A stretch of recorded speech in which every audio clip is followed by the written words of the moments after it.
What do you think? My wife calls, says, "You got a shirt hanging outside the closet. Did you bring your shirt?" I said, "Certainly." Didn't.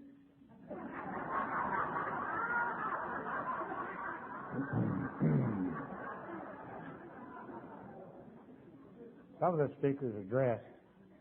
Sorry.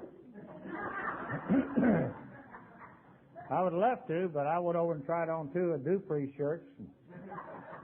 They fit, but it was the wrong color, and I want to make sure I got the proper color scheme or it won't work. I'd like to thank Dennis and the committee for having me, and I'd especially like to thank Manny and Nita for taking such good care of me. Lost a little weight, and looks like I've lost weight. I just wore my big pants instead of the others.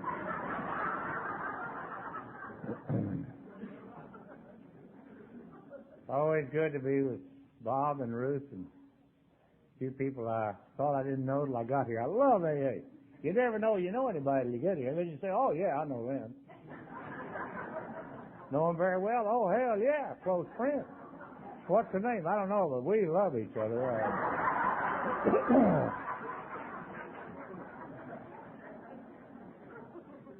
Once we get here, the odds are in our favor because we know we're insane, so what the hell?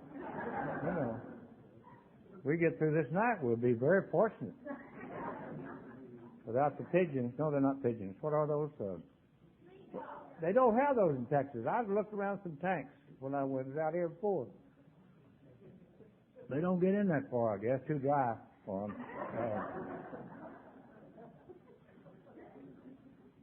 And, of course, y'all checked with me and got some of my favorite speakers. Even the Al-Anon. Did I say that right?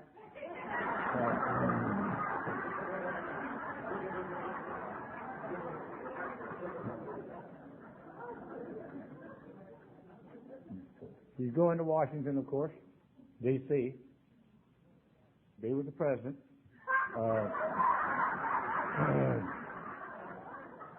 Which we're pretty good. Hell, she'll get the son of a bitch straightened out.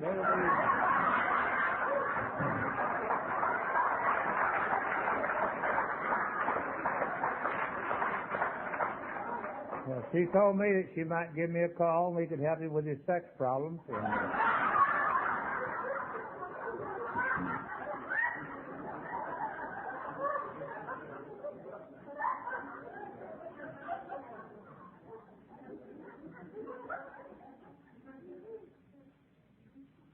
Love Peggy, Put up with Dick.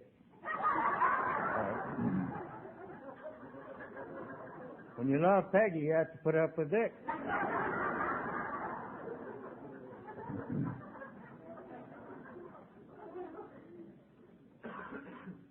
I really enjoyed the boxer. That chicken plucker. Yeah. Kills those poor damn chickens.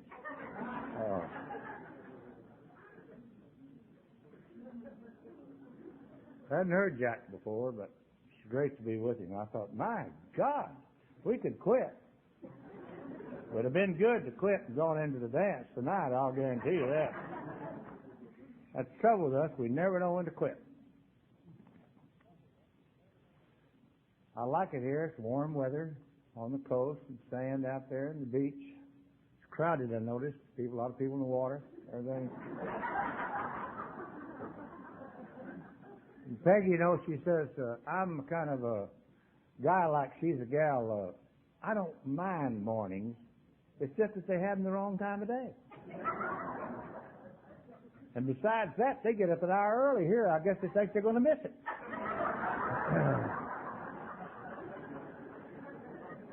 It's only 7:30, for God's sake, and here we are at 8 o'clock meeting already. Telling you. You ought to check up, see what's going on down here. Some of these folks that run this deal may not know what they're doing. I am Jim Williams, and now I'm an alcoholic. What's that new deal? Where you have to have sex all the time? Codependency.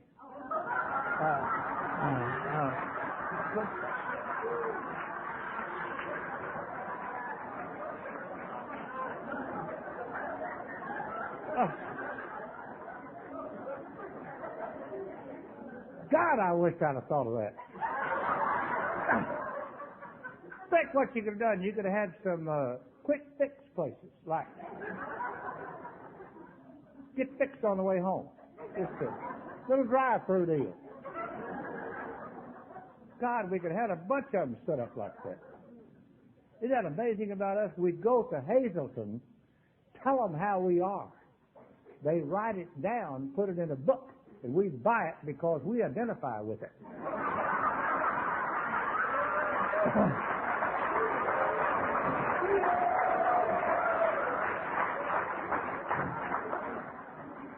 Told my sponsor, I said, "Are we that sick?" He said, "Yeah, we're that sick." And then that new deal where your parents raised you to be an alcoholic. What's that, ACA? What's the name of it? ACA, isn't it? ACA? Isn't that it? I've seen signs along the highway. I tried to get in there. They wouldn't let me in there because my folks didn't drink. And then they said, "Were your folks Baptist?" I said, "Oh, yeah." "Well, they probably were alcoholics. They just didn't drink." I said, "Come on." I said, "Oh, okay."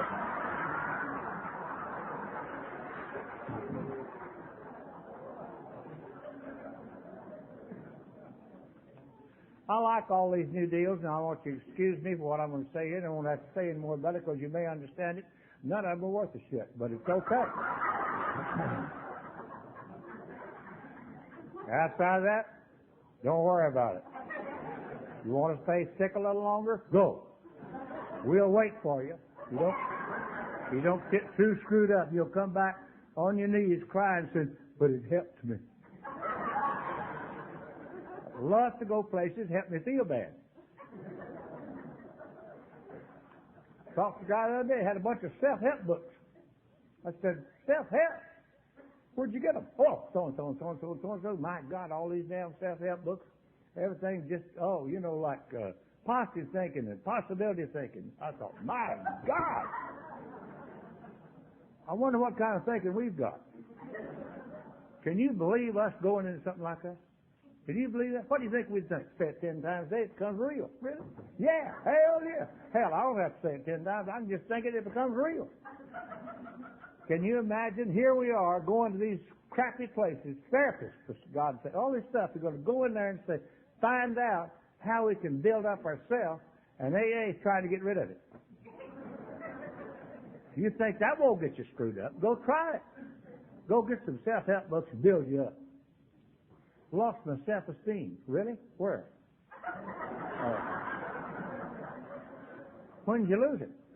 Hell, I didn't know where I lost mine. I didn't have any. Did I have it? Oh, yeah, at one time. When? I don't know. What was it? I don't have any idea, but they say I've lost it. Well, I guess I'll get up in the morning and go get a quart.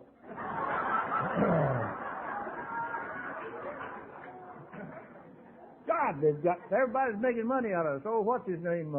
What's that guy name wrote that book, making all those money out of Houston? I won't use his real name. John Bradshaw and silly. I knew the silly son of a bitch when he was about 5 years sober, and I was 3. And I went to him to ask him what the deal was. I wanted to get this spiritual deal that they had in here. And I figured that they'd want me to quit AA and go to the Baptist seminary where you could get it. And he said, "Oh, my God." This is in 1969. He said, "You're in the strongest spiritual program available to a human being today." Now, that's what that guy told me. What did that silly son of a bitch do? He took what he found out from us and made a fortune. I'm really not knocking him. It's just that I didn't think about it.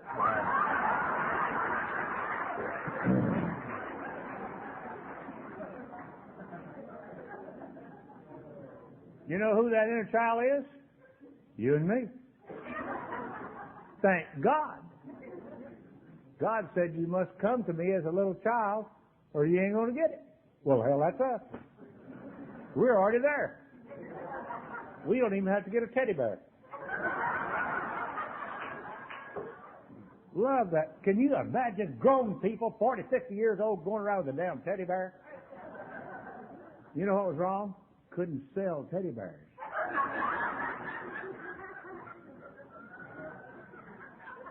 Had to get rid of the damn teddy bears. They overproduced them.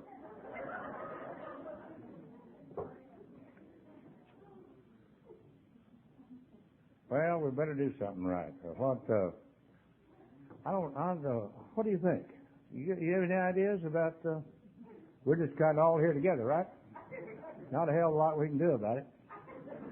If you don't like the people you're with, it's too bad because you're stuck with them. You can't go anywhere else. And now something's really happened.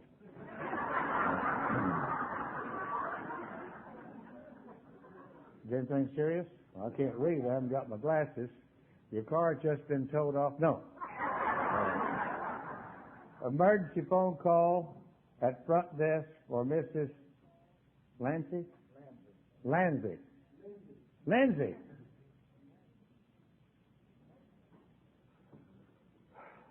We'll wait here. I was raised in a little old north in Texas. They had dry counties. They got 254 counties in there, and 200 of them were dry, or 225. And I was raised in one of those dry counties where they got up there just like me saying, if you think it, you might as well have done it. Hell, I knew I was thinking it before I even knew what it was. And I knew I must be thinking about it. And then because they'd point at you. They'd say, they want to get you. It's not like they point at you. They look at you. They see the gleam in your eye. They think you're going to do it. And they're afraid if you do it, you'll like it and they'll lose you. So they sing that last stanza and point at you, get you down there. I didn't go. I was raised in that good. I was raised in the real Baptist church. The real southern, the ones that praise the Catholic. Well, they drink, Episcopalians, they just got tired of being Catholic. And the Presbyterians, they knew it was going to happen. And the Methodists, they just didn't like water. I think I'd like to have been a Lutheran. They believe in doing everything just a little bit.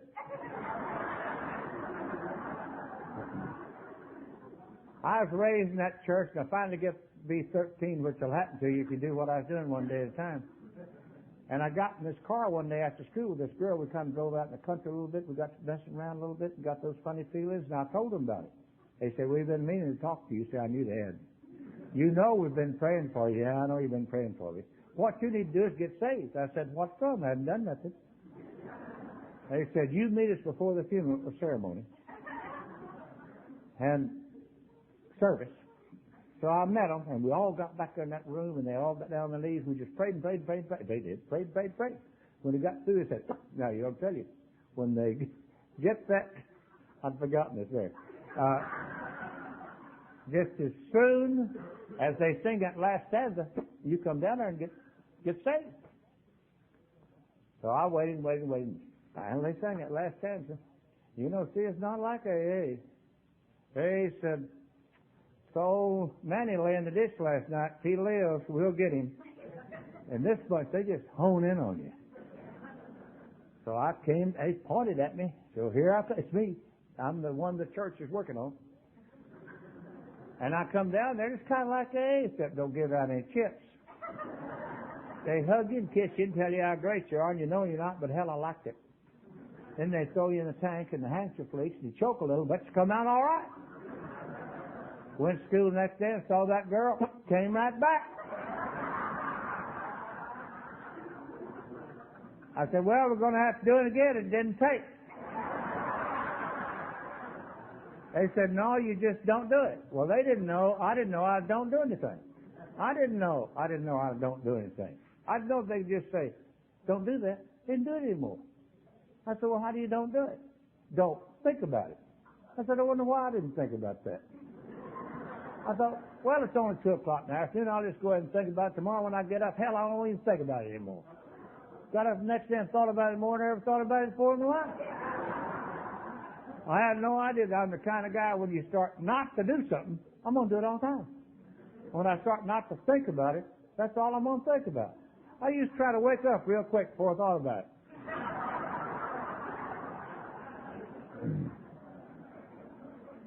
Finally got out of high school. Had a hard time getting out of high school. Had to go to summer school to get out of high school. I don't think I was so dumb. I was just always busy. It was like the guy said, I walked by the car the other day and spoke to you. He didn't speak to me. I said, I was having a meeting. He said, there wasn't anybody in there but you. And I said, oh, how many do you need?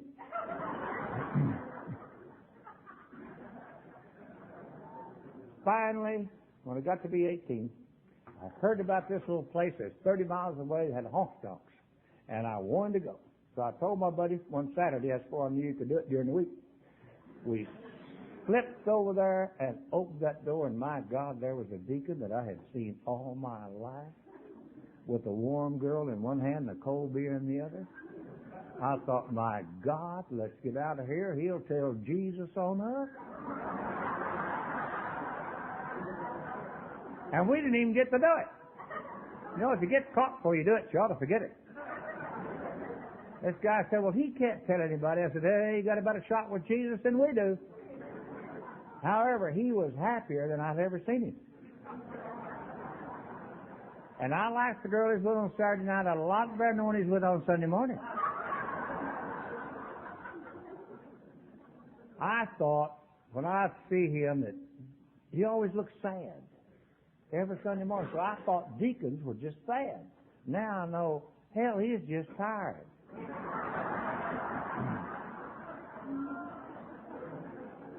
We drank 2 beers, didn't taste good, didn't feel good, and I was glad to get out of there. Next morning I said, I'm going to go to church. Maybe, first I wanted to go to church for life. Maybe, I haven't noticed, maybe he's not there anymore. There he was, sad like he always was. Then I had my first spiritual awakening. Maybe you can do it a little bit and just don't tell anybody. God, I couldn't wait to tell my buddy. Next Saturday we're going back to big town, had 2 joints, went to the other joint, would have committed adultery, but I didn't know much about it. And you know how we are. Think about it all day long, drink a beer, forget it. Or if we do, we don't remember where we did it or not. I learned how to drink. I didn't even know I knew how to drink. You just drink one beer right after the other, get feeling good, can't feel it all. Learned how to dance. Southern Baptist not allowed to dance. Fell down the dance floor, broke my nose, did it 5 times after I learned how to do it. Blacked out, waked up the next morning, threw up, just like I've been doing it for years.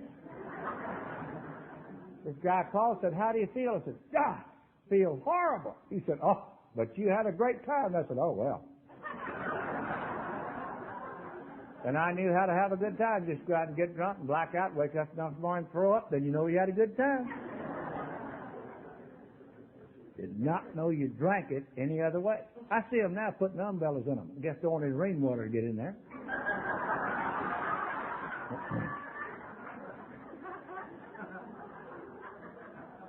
They were already putting fruit in some of those drinks before I quit drinking. Not mine, because, you know, too much acid is not good for you.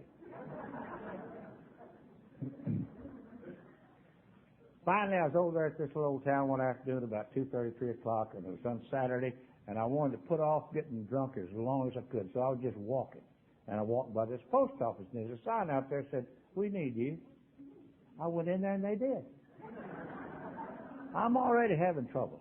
I'm trying to go with kids' places. I never fit in. I'm going with kids' places. I don't want to go, so they'll like me enough, and they never did. Always got the wrong girl. Some guy got the girl I was supposed to get. My folks would say things like, Jimmy would never want to do that. Oh, yes, I do. I've already done it once. I'm getting ready to do it again. Then they say, their favorite phrase was, Jimmy wouldn't be caught dead doing that. Wouldn't he be held caught dead doing that? Everything they knew I didn't want to do, that's what I wanted to do, and everything they knew I wanted to do, I didn't want to do it. So that guy said, have you ever been to California? I said, no. We're going in the morning. I said, God, what do I do? Sign right here.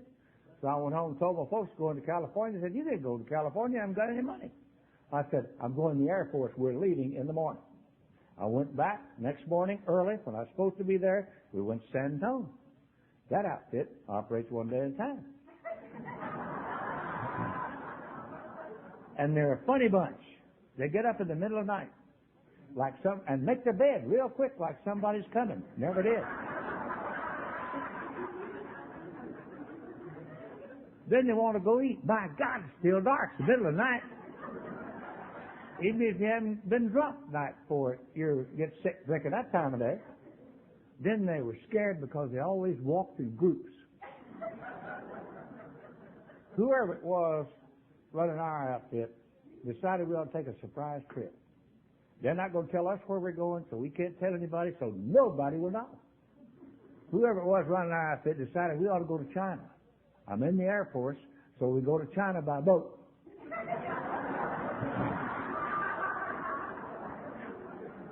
I think they flew the Navy over and the Marines ran the boat.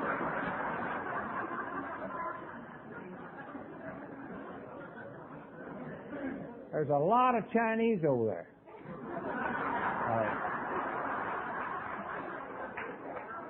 They have a few hills and a few trees and make a lot of rice, but they mainly just make Chinese. There we are. They like it, and they're good at it, and they're not interested in doing anything else. They lose some, but they're making so damn many that doesn't make any difference. Well, if you've been over there a while, you've seen all the Chinese you'll ever need to see. So after about 3 weeks, I told them I was ready to come back home. We stayed 2 years.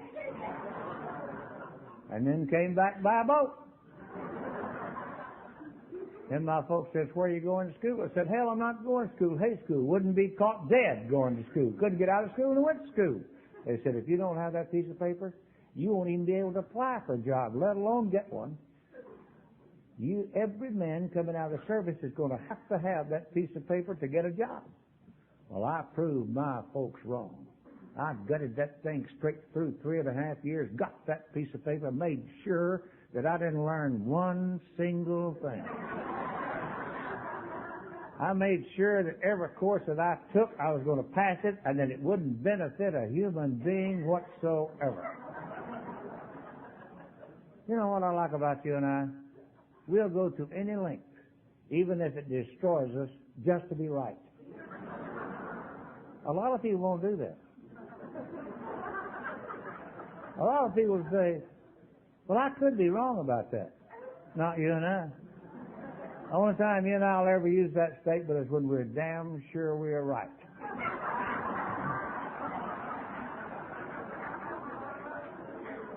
Then we might say, well, I could be wrong about that. Having some minor difficulties with women. If you put 10 pretty girls up there, I'll get the sick one every time. I don't know where I learned how to do that. I see some guys, they just go one girl one night, one girl next night. You know, you're not supposed to do that. You're supposed to make sure you got a pretty girl, one you can take home, one you can be in love with, for God's sakes. And take home, show your folks. You could just go with any girl. The only thing wrong with being the way I was is when you're walking around in love with no girl. Take me about 2 months to find that precious sick little thing. Then we'd be so much in love, I'd almost have to quit work. Then they'd just deteriorate from there on out.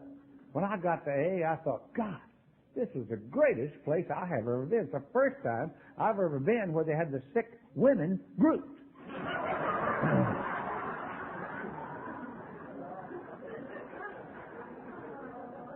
And I like both kinds. I like the ones that got sick doing it, and the ones that got sick watching them do it. I was having some difficulty where I worked. Every place I worked wanted me to come to work on Mondays. And that's my flu day. I don't have the flu on Thursday. Have it on Monday. Never had the flu on Thursday. Might last from Monday to Thursday, but I never had it on Thursday, for God's sake. And evidently, God thinks it's necessary for us to make sure that all businesses operated properly. Some of those businesses that fired me are still operating doing it wrong. Which probably means that most of us are too smart to be in business. I finally got out of a job and I couldn't get one. The way I'd look for jobs, I'd get up in the morning, I'd throw up and I'd spray. I'd go fill out one of those forms that ask you personal questions like, where have you worked for the last 10 years? Well, it's none of their damn business. They even want to know where you've lived for the last 10 years. I like to move around some. Some of the people where I lived like for me to move around some. How in the hell are you going to remember all those addresses? Then the other blanks you've got to figure out, wonder what they'd like for me to say. Don't know them very well. That's hard work. The interview only lasts about 5 minutes, then you go out and get drunk and do that one day at a time.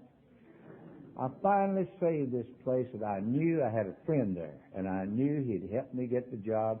I knew they had an opening, and I knew I'd qualify for it. The moment I walked in that door, he and this guy I was going to see were sitting there, and he said, oh, my God, you don't want this job.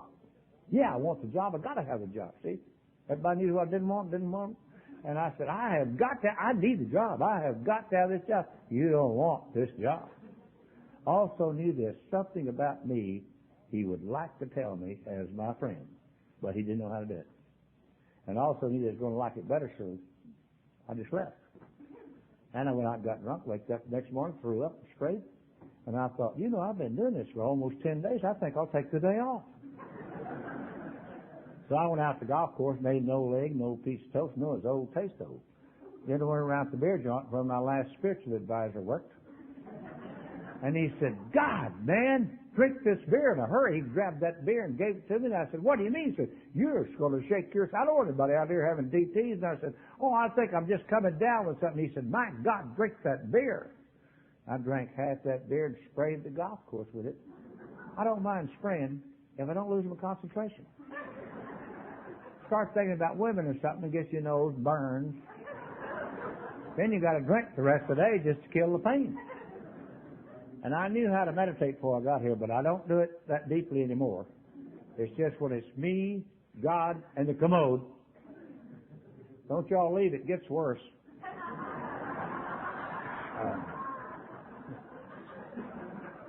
You think it's bad so far, wait.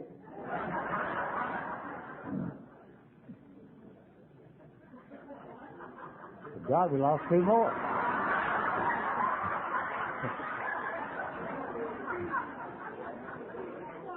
Well, we've only lost 4 so far. What time is it?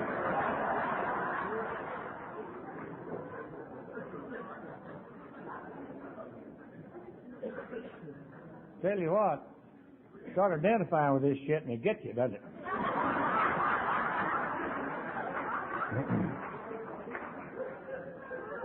I'm ready to go myself. I've heard all I want to hear, and I wasn't listening all the time. There he goes with them. They'll talk about you.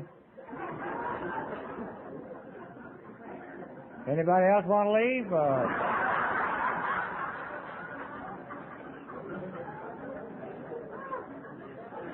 All right, you got a better place? Hell, we'll go with you.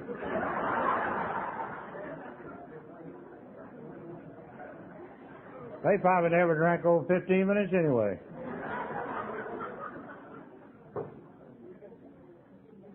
Drive all the way out here and get something, then they find out, well, that ain't it.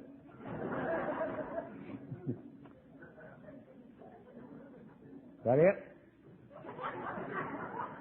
The rest of you want to leave, you're not going through.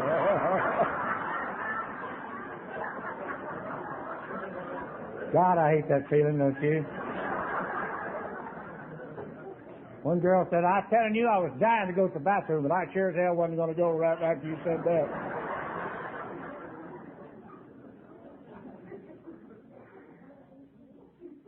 I knew I'd meditate before I got here, but I never did do it as deeply as I did when it's just me, God, and the commode.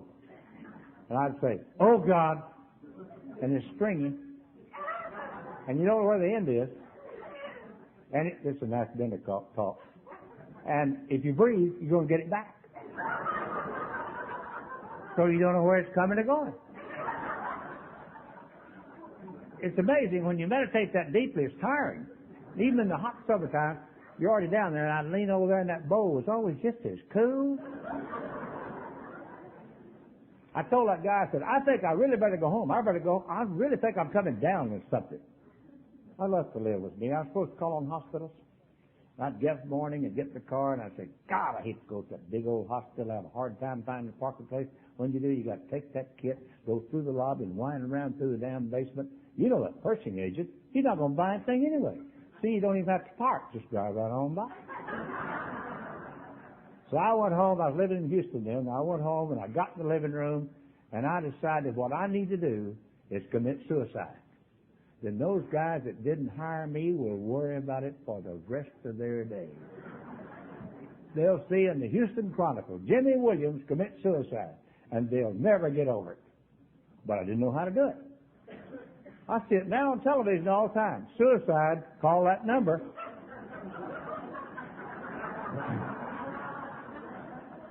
They probably got pamphlets that say, softer, easier ways. Or join our group. We lose some, but we're gaining all the time. I didn't like guns because I don't like noise of morning.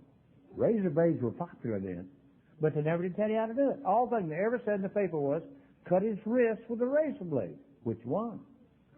What to? Which way do you cut it? What kind of razor do you use? Straight edge? Double edge? Nobody to call. Well, I knew you couldn't do it in the living room. You get blood all over the carpet. I'm always thinking of others. So I went to the bathroom where I did a lot of things anyway. Got my razor, and I had sense enough to know, what if you cut the left wrist and the left side would die and the right side would be alive? What if he backed out, half dead and half alive? So I thought, if I'll cut both wrists, then I can bleed and die evenly. See, even though we haven't done it before, we're not done, you know. So I cut both wrists, and I'm just sitting there on the phone listening to the drip, thinking about those guys who are going to worry about it for the rest of their days. And the phone rang. Then I thought, what if where I'm going, I'll always wonder who that was calling?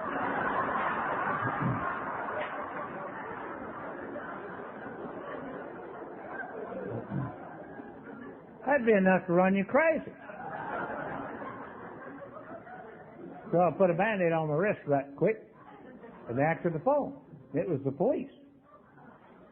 You know, police have been trained by ministers. They'll stop you about, I've never talked to one of them yet, didn't have personality change. They'll stop you about 3 o'clock in the morning, and they'll say, come go along with me.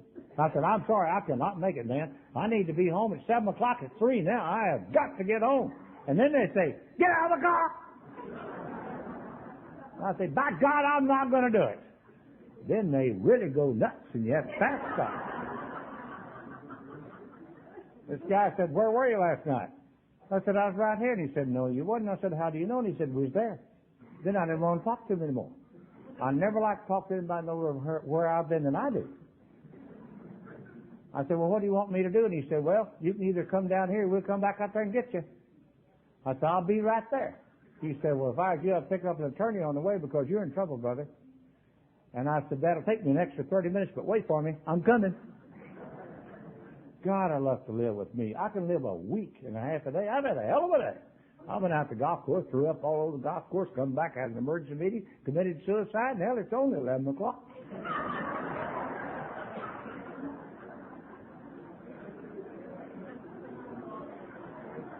A lot of people can't settle their life, their whole life in half a day.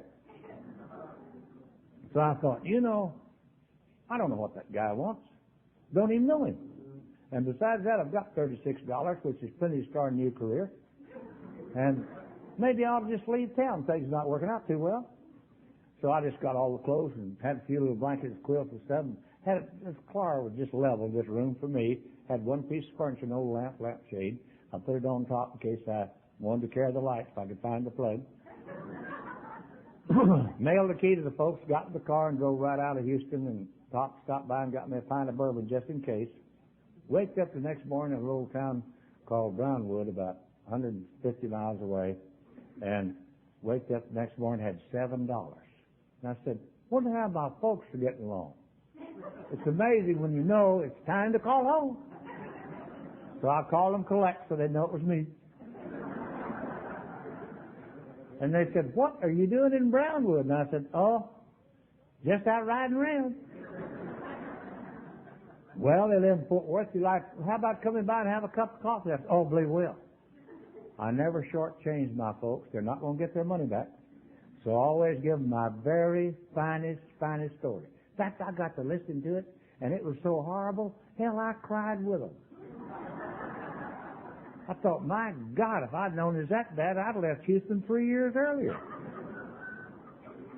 Old John said, well, Jimmy's honest, let him have 100. With 107, you can almost go into business. I knew I had to sweat that night out. I didn't sleep, but I walked in that bedroom. It was daylight, and I got out of there, and my aunt was already up, and I started to leave, and I said, oh, by the way, Annalie, there's one little thing I left out. While I was down there in Houston having all that trouble, I was drinking some. But I decided last night I shall never drink again as long as I live. You'll never have to worry about my being underfinanced ever again. And my folks look at me like they always did. Derek. So I get in the car. When I got in the A, I went back up there. I said, do you remember that time? She said, which one? I said, you know. And she said, oh, I think I do. When you drove off, I asked John, what do you think? He said, he's 33. He'll never live till he's 35. They thought the last time when I drive off will be the last time they'd see me alive. Well, I don't have any place to go. I remember I helped a guy get a job down the Rio Grande Valley. Heard they had palm trees and everything down there. I said, I think I'll just run right down there. You know where that is? The inn. They got a little creek down there. It's the bottom. You hadn't found your bottom? Good place. Right in your bottom. Stopped right out of Fort Worth and stopped at the filling station and happened to sell beer. They said, how far is to Waco? They said, 79 miles. I said, let me have 3. When I get down there, I call my buddy, and I'm just sure that he's my buddy, and he's going to invite me over to his house. He did not. He fixed me a place where a drunk ran an old hotel, and he put me down there. Had some kind of deal that worked out with his company he's working for, and I never took my clothes out of the car. I'd get up every morning, go down that old elevator, go across the street, get my short sock shirt, go back up, take a shower. Did that every day for 3 weeks. And the place where he worked hired me. And I got a job, and when I'd get a new job, I'd just get drunk and not drunk. And I'd work 7 days a week so I could get up there in my place. If they had a guy in my place, it took me 3 months to get them to fire that guy. See, a lot of times they don't understand what the deal is. It takes one day at a time, pounding the hell out of them to get the deal done. Because it's important that everything be right. So when I got up to my place, then I could just level off. I was still having difficulty with women. Evidently, my system of being true to one woman at a time was not working. What I need to do is have a number one and a spare. And that's hard when you're courting because, and drinking. Because, you call about 10 o'clock in the morning. If you're not busy tonight, I'll pick you up by 7:30. Okay, fine. Might be 4 or 5 days before you get by there. So I finally got everything.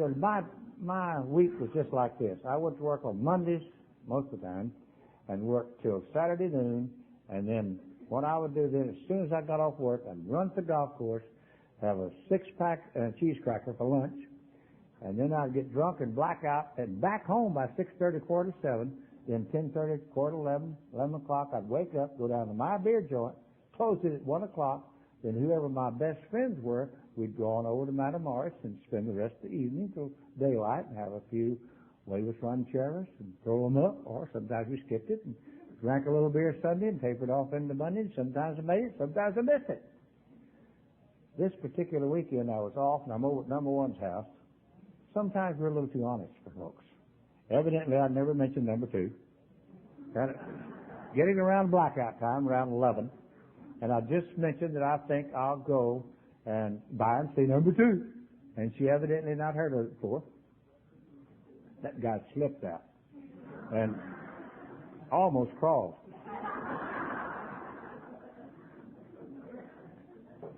And so I said, but I want to go to the bathroom first, and she followed me in there. That's the reason they're putting carpet in the bathrooms now, because, see, you shouldn't have meetings in there. You should stay out there where you got couches and carpet and beds. Don't get in the, commodes and bathtubs and stuff. Hard surfaces. Bye. And need to be friendly and pray for the bastards. Excuse me. I don't believe it. Hell, I would too, but hell, I'm trapped. Just that I want my expense money is the reason I'm saying.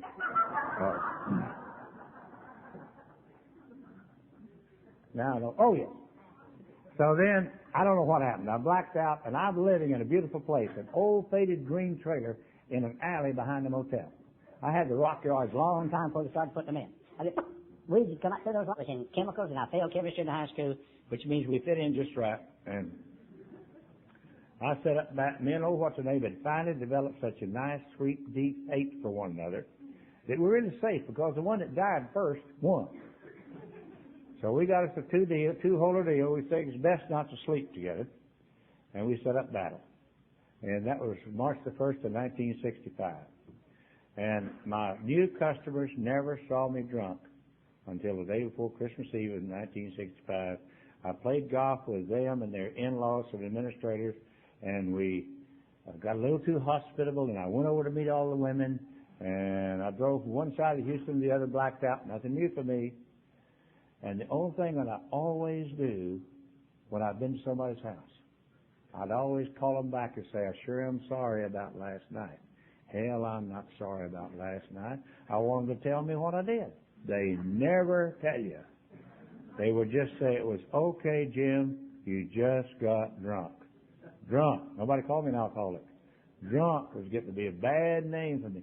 Some of my best friends would say, Jim, can't have you over the house anymore. You're drunk. We like you, but you're drunk. The only drunk I knew was old Bratch, who slept downtown in Kroll, Texas, in the alley with the wine. And I was identifying with being a drunk. Drunk was getting to be a bad word for me. Oh, what's the name? Had gone next door. I was getting ready to have a Christmas Eve party. So I guess heard on the radio. I pick up the phone book, look under Alcoholics Anonymous, and call in a group. And the gal acted like she's glad I called. I should have known then, had the wrong number. She said, somebody will be right out. Well, hell, I waited an hour. Nobody showed up. Looked in the icebox, had 3 beers. I said, I'll just call them back, tell them I don't need them. About that time, the phone rang. I was trying to look up the number because I'd forgotten who it was to call. And the phone rang, and this guy said, be right there. And he hung up before I could tell him I didn't need him. So I thought, well, I'll just get rid of him. Past Christmas Eve, anyway, it's 10:15. So then, sure enough, he drove up, little bitty, short guy with a pointed nose and a book under his arm. I said, oh, my God. I've not only been baptized, I've been rededicated 10 times. I'll just get rid of him. He came by himself because they had moved to another complex, but his wife was managing these apartments, and when we moved in, he used to watch me going back and forth from 7-Eleven saying, if he lives, we'll get him. So he knew who I was. So he came in, he didn't read the book, we didn't pray. I don't remember what he said, I don't know what I said. About that time, what's the name came back in, he said, you want to go with me? Well, I didn't, but it's better stay with her. So I got in the car with him, and I said, God, I've made a mistake. I've gone off with a perfect stranger. I know better than that. Should have taken my car, even though his was better. Got up on that old 610 loop, and I said, I'll buy a beer. I don't want a beer. God, I knew it. I waited about 10 seconds. I said, listen, I want to tell you something. I've got to have a beer. I've got to have it right now. Either let me out and drop this freeway, and I'll walk over to that 7-Eleven or take me over there. I've got to have a beer. I've got to have it right now. Besides that, it's 11:20. He said, can you wait till we get to the club? Oh, yeah, I can do that. I can handle cold fright if I got a little light. So we drove over in kind of a bad neighborhood. Pulled up in front of this old rickety-looking house. I said, my God, is this it? He said, yeah. I thought, well, when I get some money, I'll help these folks. Walked in that front door, and some of the deacons were sitting over there talking about women in the stock market, and I found out later on they didn't know anything about either one. Went back to the back and had an old piece of linoleum on it with holes in it and this bar. And this bartender, he didn't look a hell of a lot better than I did. Program of attraction, you know.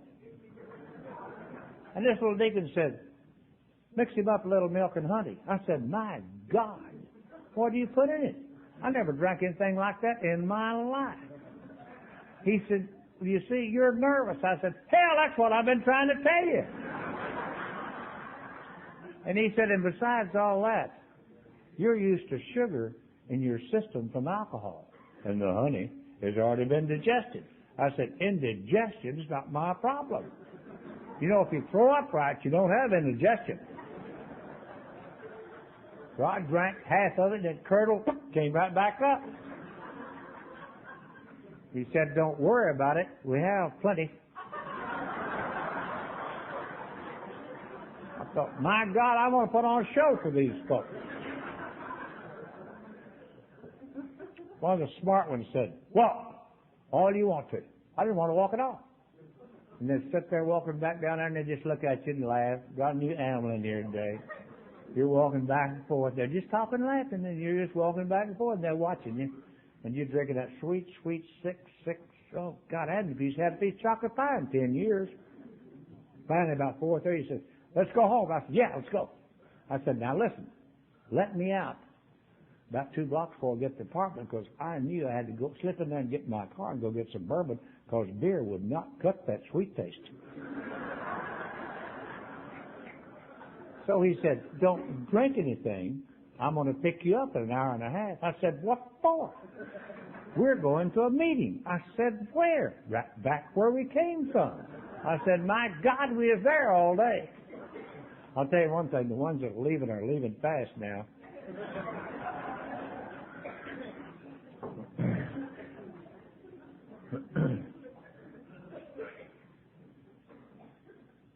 Al-Anon is getting it straightened out back there. So when he came back and got me, I went back over there, and they were a funny bunch. I saw a few of them there laughing and hugging and kissing. Most of them didn't act like they're too damn happy to be there either. And they all got up, said a little old prayer for God's sakes. Some girl got up and talked 2 or 3 hours. They said it was 30 minutes, but I know it was longer than that. And they would just laugh, wasn't a damn thing funny. Some guy got up and talked 2 or 3 hours. They just laughed. I said, I'm going to tell you something. This is a sick bunch of folks. Then they all got up and held hands, said the Lord's Prayer. Then every one of them started talking at the same time. Nobody listened. The Holy Spirit just moved in there. Boom, here they go. Everybody's fine. I said, I wonder how in the hell he did that. I'm going to keep my eyes open tomorrow night and see what he did. They didn't come down to the altar, sing any songs, lay any hands, didn't do nothing. Me and the deacon are standing back there in the back. Nobody's speaking to us. And I see the deal. Men and women getting together, going out there, getting in those cars and jumping and laughing and talking. Uh-oh. After you're here a little while, get to go with some of these apartments and have a little drink and talk about this damn thing. We went night after night after night after night, and nobody invited us anywhere. I said, I've got the only deacon that nobody likes. One night it was just raining. It doesn't rain used to, it just falls out. He said, I'll pick you up in 30 minutes. I said, it's raining. Did you ever go get a drink when it's raining? I'll be ready. One weekend, what's her name, had gone back to see if we had any friends left in the valley. So I just locked the door, pulled down all the shades, turned out all the lights, had nothing on but a TV set. That old phone just ring, ring, ring, let it ring. Next morning he called and said, where were you last night? I said, I was right here watching television and enjoyed every damn minute of it, and I may do it again tonight. He said, well, you missed it. I said, what did I miss? He said, I don't know. I said, wasn't you there? He said, yeah, but I only heard what I was supposed to hear. We'll never know what it was you were supposed to hear.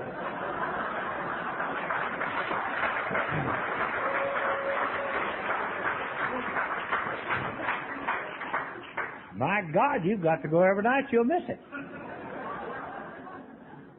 Went 3 months, got drunk, 3 months, got drunk, 3 months, got drunk, and sobered up all by myself. And then I decided I'm really probably just one of those, what they say, a heavy drinker. I'm really not alcoholic. The only thing that's really ever been wrong with me is I just have always been underfinanced. And if I can get properly financed, then I can tell her and everybody else to shove it, I'm gone. So I thought, well, first things first, I need to go back and say thank you very much. Officially resign. So I went back, and the meeting had already started. Evidently, I'd called him one morning while drinking around 2 o'clock, which I doubt very seriously. I think they'll say any damn thing that they think will fit the picture. After the meeting's over, here he comes, and before I can resign, he said, don't you ever call me again. I said, God, I'm glad you said that. I never called you in the first place. They called you. And I'm going to tell you something your best friends will not tell you. Nobody likes you here. We don't get invited anywhere, and they don't know me, so it's got to be you. Now I'm going to tell you another thing. If I had as bad a personality as you do, I'd go back to drinking. And I want you to look at me, because this is the last time you'll see my face, brother. If you're the last son of a bitch on this earth, you will never see nor hear from me ever, ever again. And I'm gone. And he didn't till the next morning.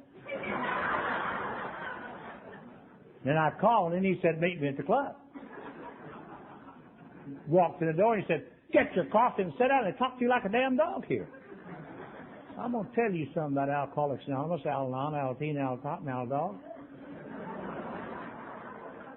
There's absolutely no failure here. Never has, never will, impossible to, cannot fail. Never has been any failure, never will be any failure here. Never going to be any failure. There's no failure here.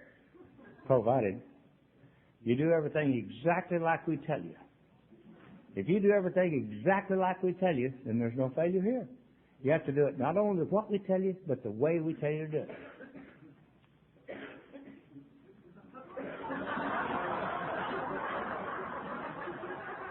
My kind of guy is taking care of those girls.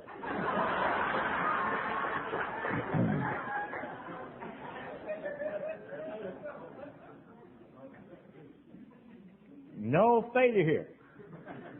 And he said, now there's only one thing that you're going to get to do for the rest of your days. You're the only one that's going to get to do it, but it's the only thing that you're going to get to do. If you don't give an alcoholic a decision to make, they'll flounder on the same subject for years. So we're going to give you a decision to make this morning. You're either going to go our way of life or right back out that door. I said, well, I don't want to do either one. He said, I didn't ask you what you wanted to do. I asked you what you were going to do. I said, do you mean to tell me that you don't care and the group doesn't care whether I want to or not? He said, not a bit. I said, well, you'll make it perfectly clear to the group that I don't want to do it, then I'll do it. He said, well, first of all, we got to get some things straight. It's your thinking that's wrong. I said, how much of my thinking's wrong? We always start with all of it. And if there's any good, we'll let you know. I said, you put a sign up there on the wall that says, think. He said, that's for us.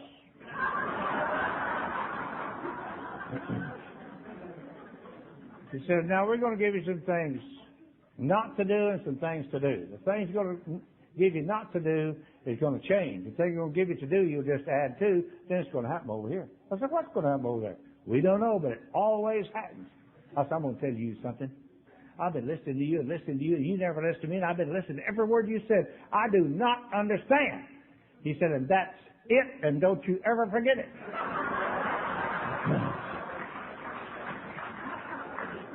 He said, there's two things that you must remember for the rest of your days. No matter what's going on in your life, you do not understand. Then you'll have understanding. And when you quit trying to understand, you can enjoy it. And the other thing is, no matter what your situation is, it's never the situation, it's never them, never her, it's never God, it's you that must become different. You must become different than you have ever been before. I said, how do I do that? He said, oh, you can't. I said, what the hell you tell me for? He said, that's what's going to happen to you. He said, now I'm going to give you the kicker. This is the very one thing that got you here, But it's also the very one thing, hurry, it's also the very one thing that, should it not change, will be the very one thing that's going to keep you from getting all the things that God has for His children. As long as you know that you know, you'll never know. But when you begin to do what we tell you not to do and to do, and begin to know that you don't know, then you'll begin to know. I said, hell, you're crazy. He said, I know. He said, now the first thing we're going to do, we're going to learn how to not drink and take a pill. You know that card that has my number? 4 other men, no women, on mine. When you get squirrely, you call one of those numbers. It doesn't make any difference what time, day or night it is. You make the phone call. If you don't make the phone call, you didn't do it. And that's where we're going to learn how to not do something. This is what we're going to do every day. We're going to get up in the morning, get out on your knees and say these words and these words only, first thing. God, take me today and do with me as you see fit. Let thy will only be done in my life. Help me to definitely not take a drink of anything alcoholic or mind-changing drug. Amen. Do not need to tell God what He has not done, nor what He needs to do. God can handle that all by Himself. And then call me before you go to the bathroom. I said, why before I go to the bathroom? You may not need to go. I said, do you mean to tell me you don't think I've got sense enough to know when I need to go to the bathroom? He said, we'll find out.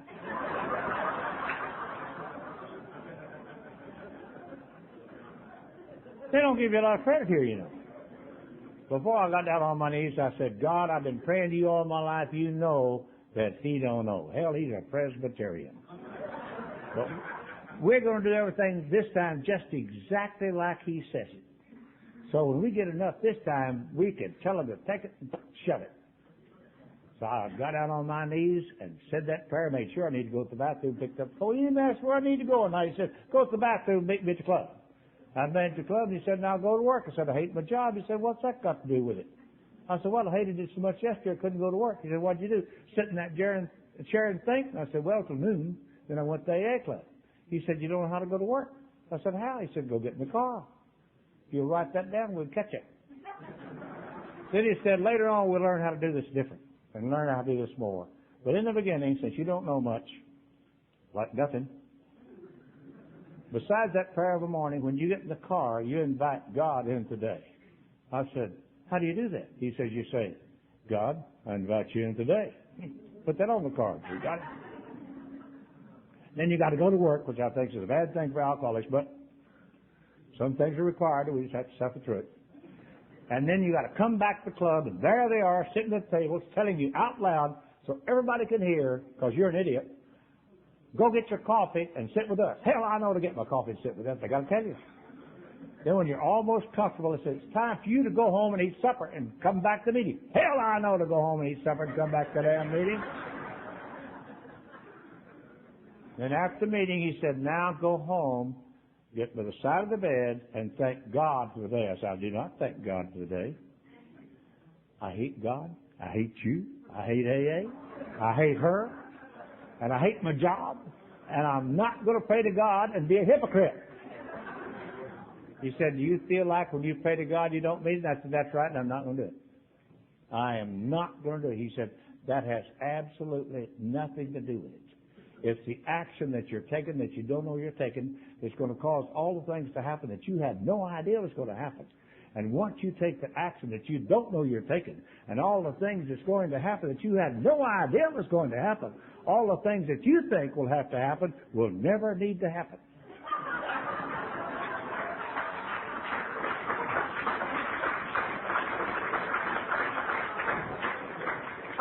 Hell, I understood that.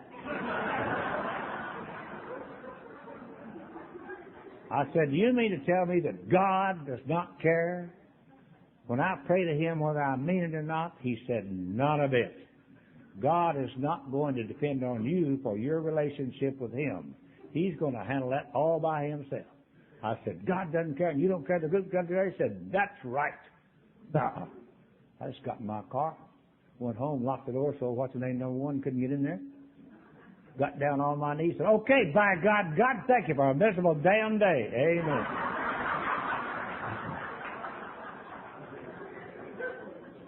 Hell, if he don't care and they don't care and God don't care, hell, I don't care. Did that for about 2 months. One morning, didn't do anything any different than any other day. Hit that old 610 loop there right before Memorial Drive. About 9:15, and this God that I had never known as my friend moved in that car with me.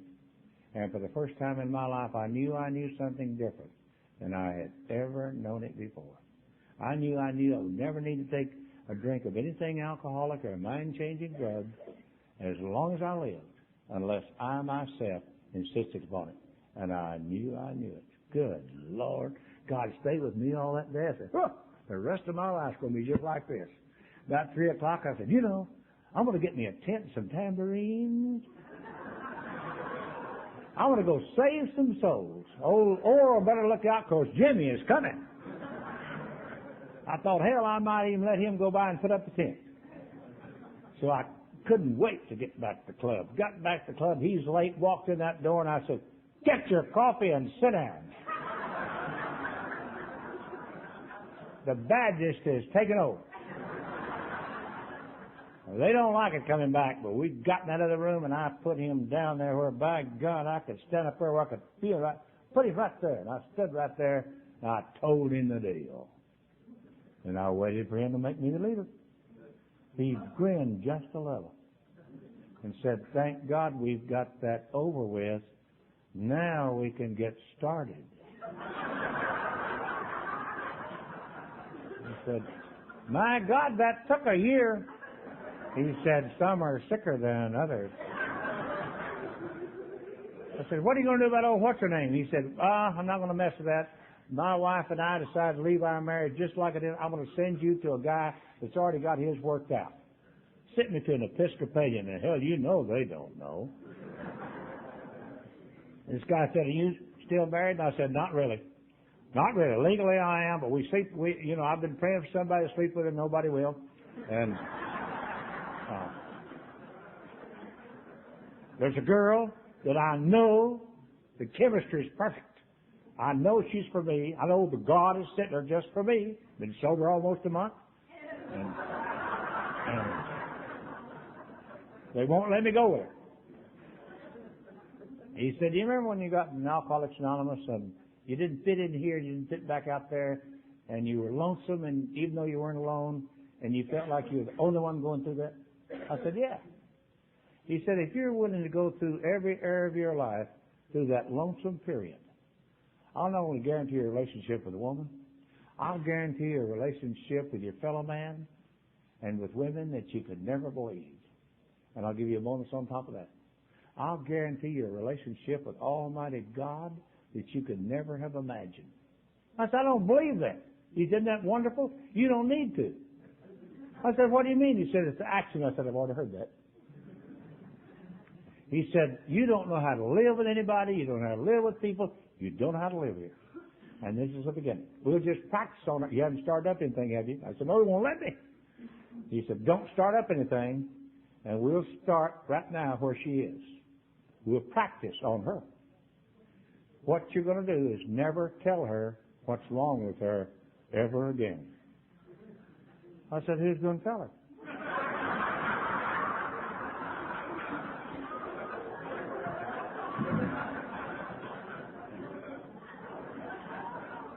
He said, I don't know, but you're not.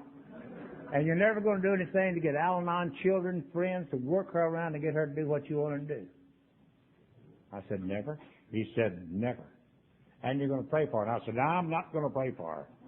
Yes, you are, and you're going to say that. I want you to learn this prayer because you're going to have to say it in many, many times for the rest of your life.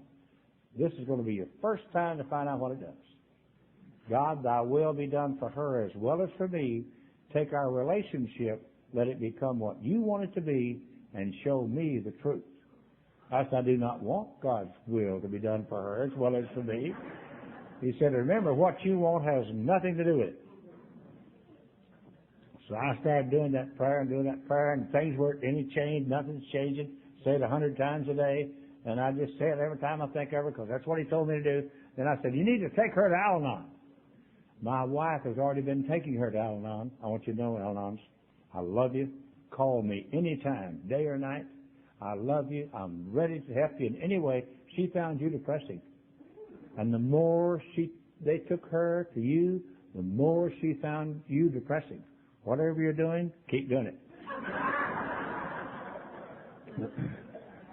Finally, instead of had nothing to do with the marriage that I thought was happening or what's going to happen, that old love, sex thing surfaced, and I got it and couldn't get rid of it. Told God every day I had it, He wouldn't get rid of it. God wouldn't do it. Told my sponsor 100 times a day. Every time I'd call him, tell him I got it. Hadn't removed it. I finally told the group, and the girl said, you're not supposed to tell that in the group. So I went over and told another group. And one of them snitched on me. You know, we don't gossip here. We're just concerned. And he said, usually when you stop the action of doing something that's a defect in character, God will transform your mind and remove it, just like He did alcohol and drugs. But evidently that's not working for you. Oh, what's the name's gone back to the valley. You go over and lock yourself in that apartment. Don't you call me. Don't you call anybody. See, they never know. Call them all the time. Now they don't call you. And you evidently and God have got to get rid of that thing. So I went over there and prayed and cried and cussed all day long. About 11, 12 o'clock, I went to sleep. And the next morning I waked up and that thing is gone. First time in my life, I knew I had it, knew what it was, and I was free. Hell, they're so smart, I didn't even tell them. After the fourth meeting, we was all out eating ice cream around the round table, and I said, well, I guess I might as well tell you all. And they said, oh, hell, we knew it first night.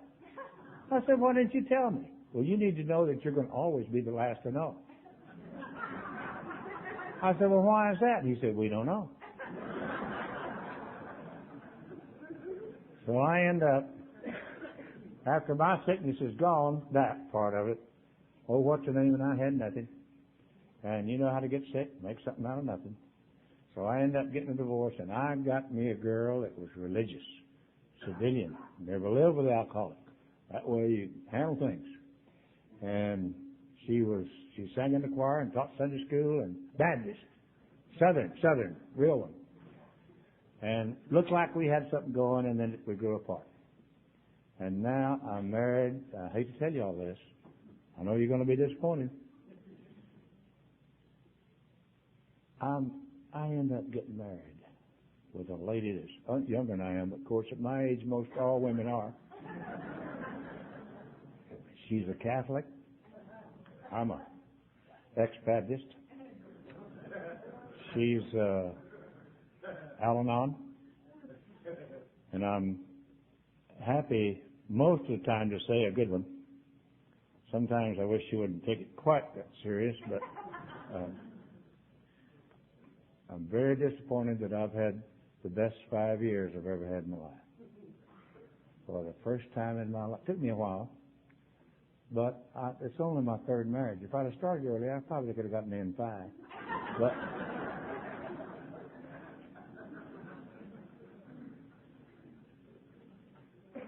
wouldn't you hate to miss it? Wouldn't you hate to miss it? You think what's happened to you and I. How in the world did we get to a place we had no idea we were going, nor know what it was, nor after we get here know what it is? Isn't that amazing? They want us to go to any length to get something that we don't know what it is, and we're willing to do it. Where are you going to get somebody like that? No other place I know. Isn't it amazing? All of those things that I thought were so horrible, all those things that appeared to be so bad, were exactly what I needed to do because God needed for me to do it. You and I did exactly what God wanted us to do. You and I went out there to do the one thing that God's children must do. I must do everything I can to become self-sufficient and find out I'm insufficient. And we did it. We did it. Hell, we did it good. We didn't give up first week, you know. We did good. We run that baby as far as you can run it. Without a shadow of a doubt. You and I have got the greatest. Only thing I cannot believe that God has taken the people who everybody knew as the most irresponsible people in the world and selected them and chose them from every walk of life to be His rep. We've got the responsibility that people, the majority of the people, will never have. And God chose us to have it. Everybody in this room has been chosen by God to carry out whatever it is He needs done. And He didn't miss a walk of life from anywhere. He didn't miss a place from anywhere. Swaggart proved the whole thing to us. He had a little sex problem. In fact, if I'd have known it, we could have taken my car.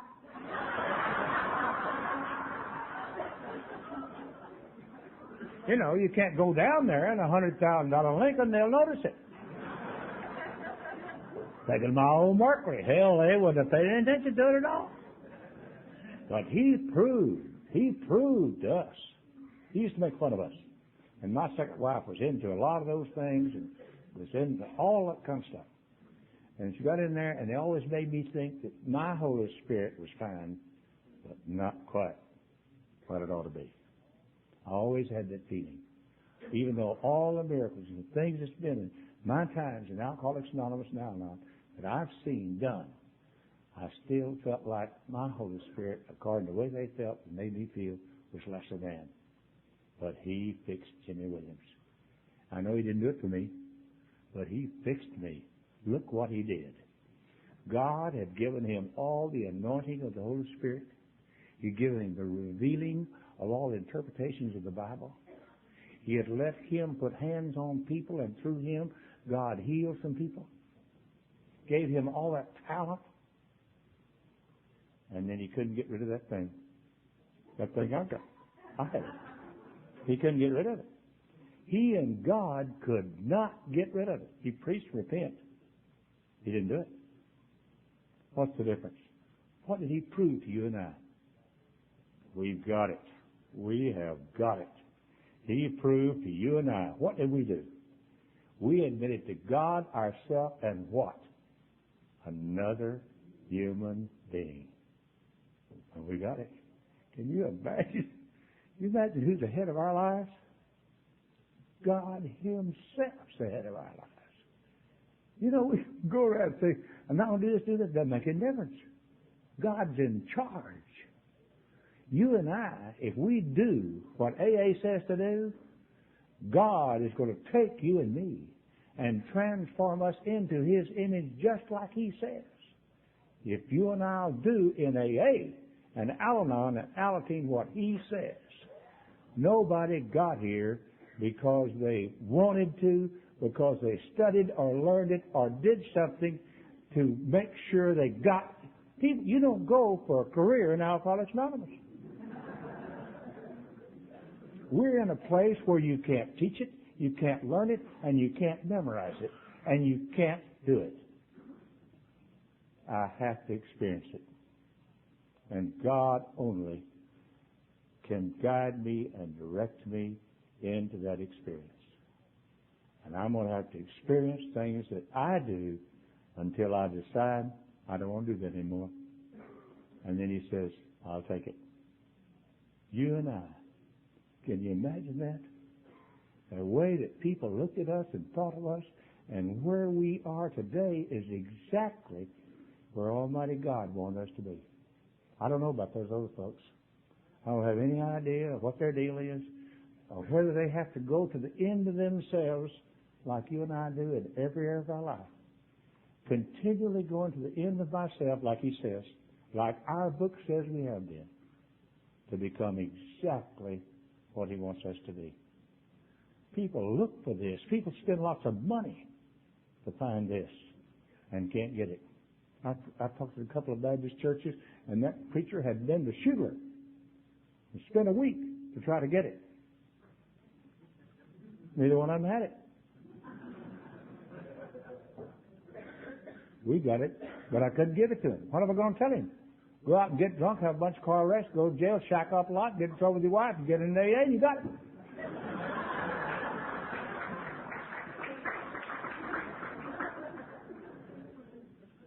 Isn't it amazing that you and I, you know what God said? God says, my children don't fit in this world.